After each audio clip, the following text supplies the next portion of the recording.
Alright guys, welcome to Wangi and Beyond Houseboats. Thanks for choosing us, and we hope you enjoy exploring the biggest lake in the southern hemisphere. I'll run you through some functions and operations of the boat, how to anchor, how to moor, and best plots to pick throughout the lake. Let's get into it. Hello, well we're coming up to approaching a pink public mooring. The way we do this is you come in very slowly. Can you see the mooring over in the corner over there?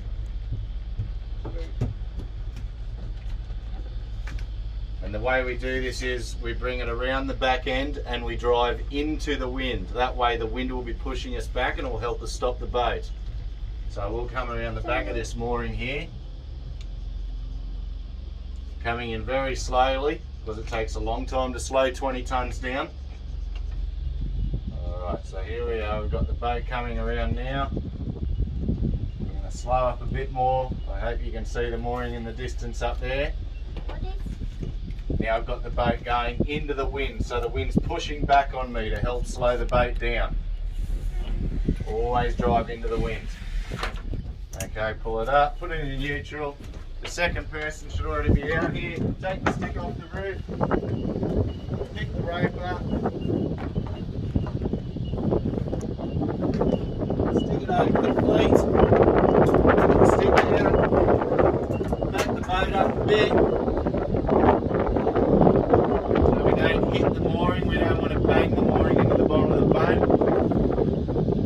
There we go, I can see it over here now.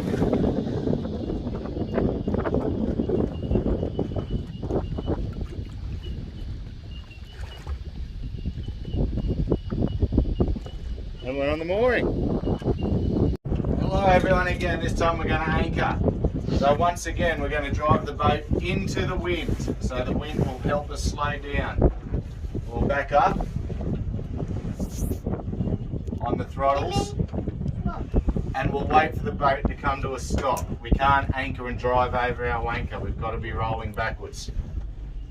Pressing the button here, we'll go down with the anchor. There's an anchor on there like that and we'll go down.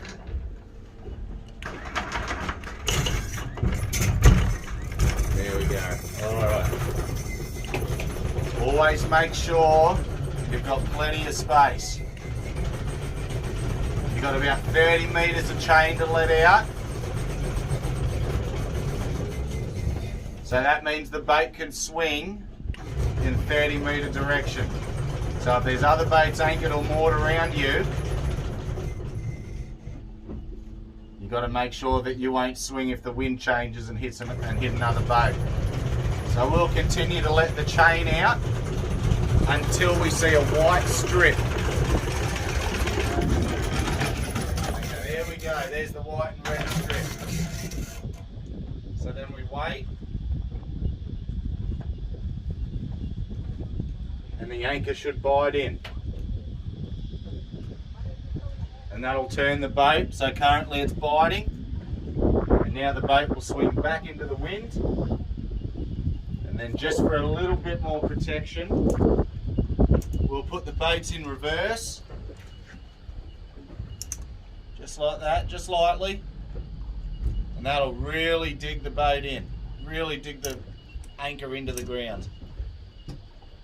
And that should be it. Once you think you're safe and secure, you're looking around, you're not seeing any more movement or dragging, you can turn your engines off. Very good. Once again, we're at anchor now, and we're just checking out our landmarks, so that way, throughout the night or throughout the day, we can monitor if we're dragging or not. So you pick a tree or a boat that's next to you or a jetty, and you line them up at the front of your boat, and now you know where you should be sitting. If you're dragging back too far, it knows you might have to pull up the anchor again, go right back out there and reset the anchor and do the procedure one more time. Alright, so this time we're going to lift the anchor up. So we're going to make sure both our engines are started, we're going to check the water's coming out of the engines, and then we're going to come up here and we're going to assist the anchor winch by driving the boat. We're only just going to put it into forward. Only just. Keep it over a bit over 1,000 RPM.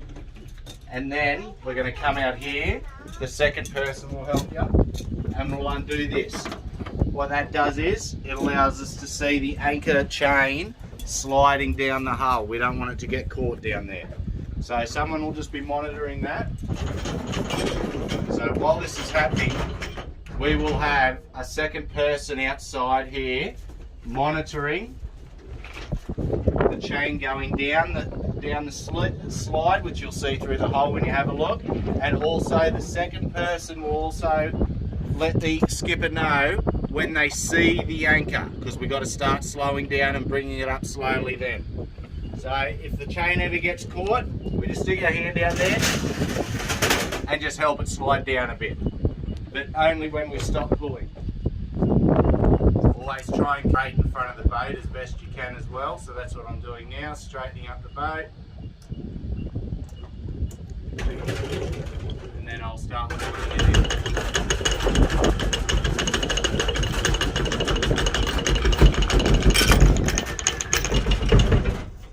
Alright, so I can see the anchor now, but the second person would have told you about it. So we slowly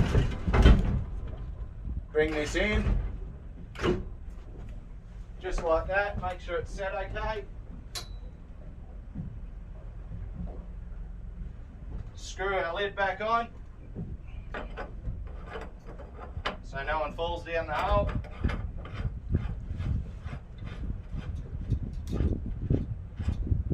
And you're right to go again.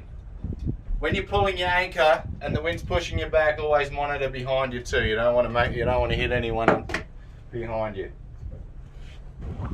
So your second person will see the anchor just there coming up. That's when they start telling you to slow down. And now we very slowly start bringing the anchor into its position. Alright guys, this is a cardinal marker. This has two cones facing away from each other on this marker. This means stay east. Cardinal markers are generally always close to the shore, which obviously means you keep away.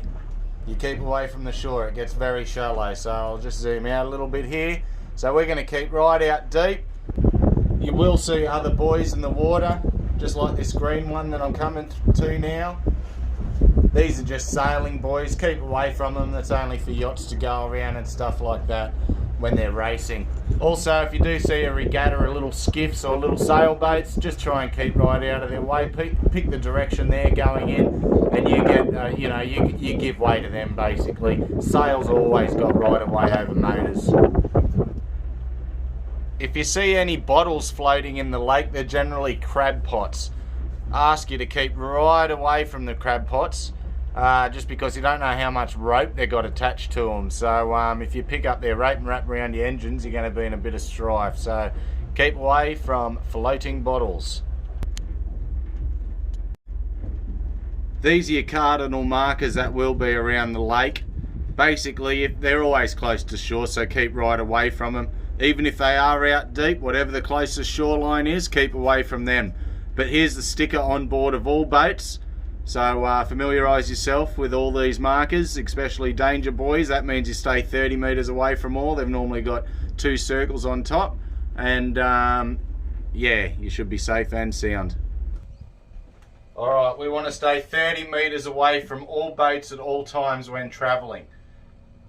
When you're anchoring or mooring, same distance again, 30-40 metres away. If you see someone water skiing, 100 metres away. I think it's 60, but let's keep right away just in case they spin into you or something like that. If you want to go for a swim, make sure the engines are off. We do not swim with the engines. If you got the tender and people are swimming, I recommend not to use it. We don't ski behind the tender. It's only for going to shore and back or emergencies. No motors around swimmers whatsoever. Very sorry too, but we can't let you pull into docks. So when you do return at the end, you will give me a call on a roundabout time you'll be coming in, and I will come out and get you and help you dock onto the jetties. So throughout your stay, no pulling up to docks or jetties. On board we do have a map of the lake.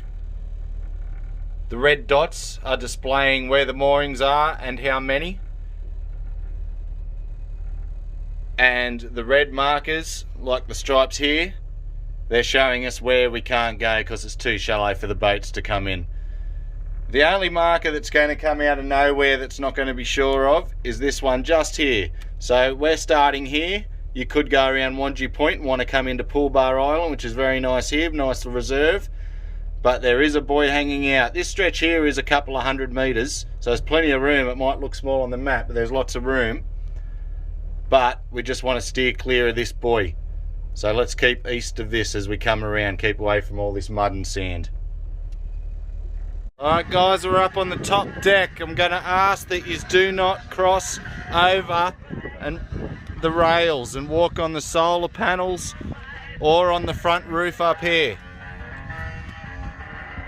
You probably go through it. I've put stickers around the place saying no standing.